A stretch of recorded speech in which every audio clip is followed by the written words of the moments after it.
अस्सलाम वालेकुम। मैं हूं ज़ीशान ख़ान और मैं आपको खुशामदीद कहता हूं एक और नई वीडियो और एक नई अपडेट के साथ। बहुत ही इंपॉर्टेंट अपडेट है और ये वो अपडेट है जिसके बारे में ये कहा जाता था कि जी ऐसा होना नामुमकिन है। और वो ये अपडेट है कि जी जैसे लोग हम पहले चेक करते थे कि एफबीआर मालूमात पे हमारे एसेट्स या प्रॉपर्टीज़ की इंफॉर्मेशन मौजूद होती थी और हमारे नाम पे कौन कौन से टैक्स जो है वो डिडक्ट होते थे, with holding tax, advance taxes, उसकी तमाम इंफॉर्मेशन जो थी वो हमारी एफबीआर मालूमात पे मौजूद होती थी। और रिटर्न फाइल करने से पहले ये मैं कई बार कह चुका हूँ अपनी वीडियोस में, जो स्पेशली जब मैंने एफबीआर मालूमात के ऊपर वीडियो बनाई, कि रिटर्न सबमिट करने से पहले आपने एफबीआर मालूमात पे ज़रूर अपनी इन्फॉर्मेशन चेक करनी है कि फ़ाइनेंशियल ईयर में कौन कौन सी इन्फॉर्मेशन एफबीआर के पास मौजूद है।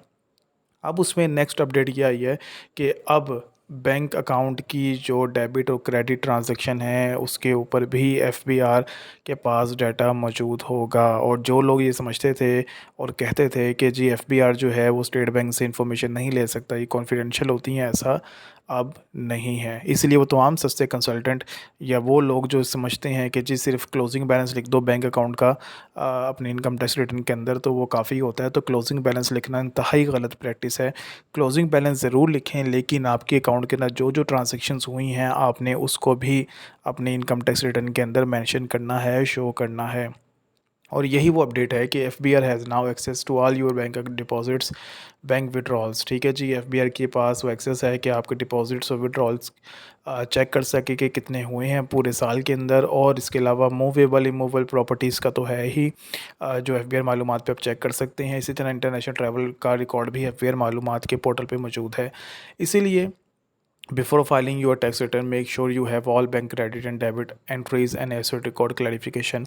इसीलिए जनाब आपने अब जो है वो सिर्फ क्लोजिंग बैलेंस को मेंशन नहीं करना, बल्कि अपने डेबिट क्रेडिट के बारे में तमाम क्लैरिफिकेशंस लें कि आपने यानी पूरी अब स्टेटमेंट निकलवाएं और आपके पास हर डिपॉजिट और हर विड्रॉल की जस्टिफिकेशन होनी चाहिए। जो उसमें से आपकी इनकम है उसको इनकम के अंदर शो करें, जो आपका गिफ्ट है उसको गिफ्ट में शो करें, जो आपका लोन है उसको लोन में शो करें। तो ये जो 1000-2000 रुपये वाले कंसल्टेंट हैं, सस्ते कंसल्टेंट हैं, उनसे बाहर निकलें और एक अच्छा कंसल्टेंट हायर करें जो कि आपका पूरा एनालिसिस करे आपकी बैंक स्टेटमेंट का। और आपने उसको बताना है अपने कंसल्टेंट को, और इसके साथ साथ आपने एफबीआर मालूमात के ऊपर भी अपनी ट्रांजैक्शन चेक करवानी है और करनी है कि कौन कौन सी ट्रांजैक्शन मौजूद हैं। अब जैसे आप देख सकते हैं स्क्रीनशॉट के अंदर कि यहाँ पे बैंक का नाम भी मौजूद है, बैंक जेएस बैंक लिमिटेड, हबीब बैंक लिमिटेड, और उसमें लिखा हुआ आ रहा है कि किस मंथ के अंदर किस कौन सा टैक्स ईयर है, उसमें कितनी अमाउंट डिपॉजिट हुई। ठीक है, तो ये सारी इन्फॉर्मेशन जो है वो मौजूद है बैंक अकाउंट्स के हेड के अंदर, और ये तमाम इन्फॉर्मेशन आपको मिलेगी एफबीआर मालूमात के टैब के अंदर।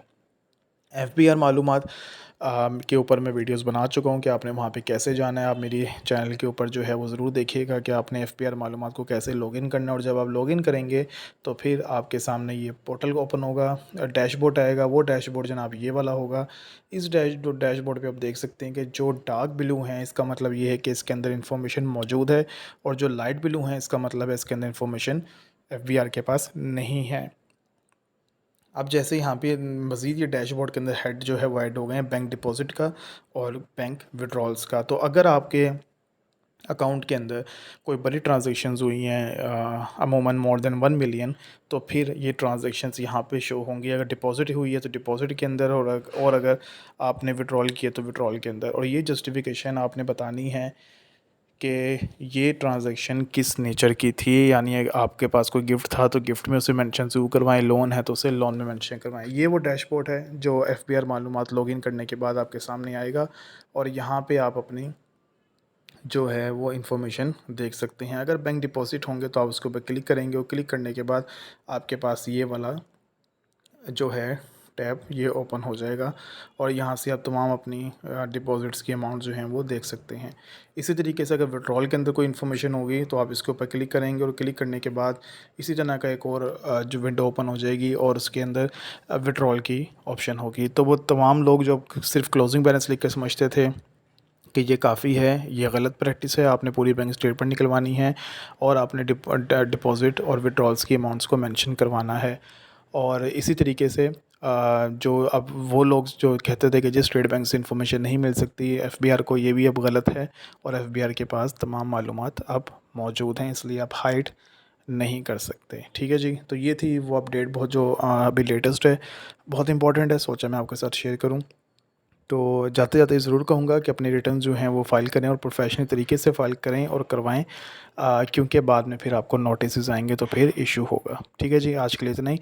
मज़ीद कोई मालूमात आपको चाहिए हो तो मुझे व्हाट्सएप कर सकते हैं या आप कमेंट कर सकते हैं। इजाज़त दीजिए, चैनल को सब्सक्राइब करना मत भूलिएगा। अल्लाह हाफिज़।